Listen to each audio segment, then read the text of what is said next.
ওকে গাড়ির ভিতরে একটা বোতল ছিল, ও আবার ওই গাড়ি ঝাড়ু দিতে যায় বোতলটা পাইছে, পাওয়ার পরে ও বোতলটা নিয়ে আসে বাহির সাইডে। ওই জায়গায় আবার ওগর সমবয়সী সকল ছেলে আড্ডা দিতেছে আর কি। অন্যখানে আবার সাগর বোতল দাঁড়ি নাচাইতেছে আর বলতেছে বলে এটা মধু। মধু করার পরে একজনে খাওয়াইছে, খাওয়ানোর পরে ওই রনি গেছে ওই দিকে, যার পরে বলছে এটা মধু ডাইকে নিছে, তো খাওয়াইছে।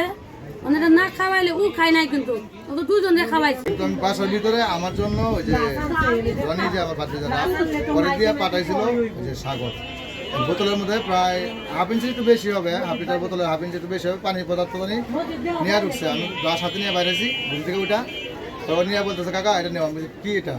সাগর কাকা দিয়া পাঠাইছে, বলি কে মধু।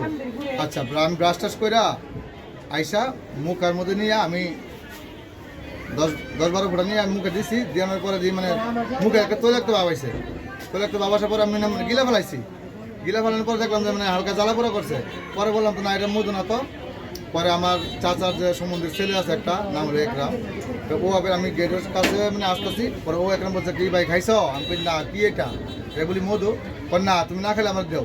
পরে ও কি করছে এটা নিয়ে আইসে বলি ও স্পিডে বাইরে আইসা মিশে খাইছে, এই তো আমি জানি, তাছাড়া আমি বাইরে কিছু জানি না। হচ্ছে গাড়ি ড্রাইভারে একটা বোতল আনছিল মামপানির বোতল।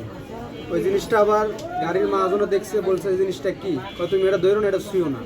তারপর ড্রাইভার গেছে, মহাজনের পরের দিন গাড়ি মুছতে যায় জিনিসটা বাইর করছে। বাইর করে এইখানে যে নাইম বাইরে বোতলে মুখাত করে মধু বেলা খাওয়াইছে। খাওয়ানোর পরে আরো 2জনরা ডাক দিয়ে ওই 2জনরা খাওয়াইছে। খাওয়ানোর পরে যেটুকু আছে এতটুকু বইরা এই যে কাকার কাছে দিছে, দেওয়ার পরে একটু খাইছে, দেয় ভালো না, খায় নাই। তারপরে এই জিনিসটা আরেকজন স্পিড মিশা একটু খাইছে।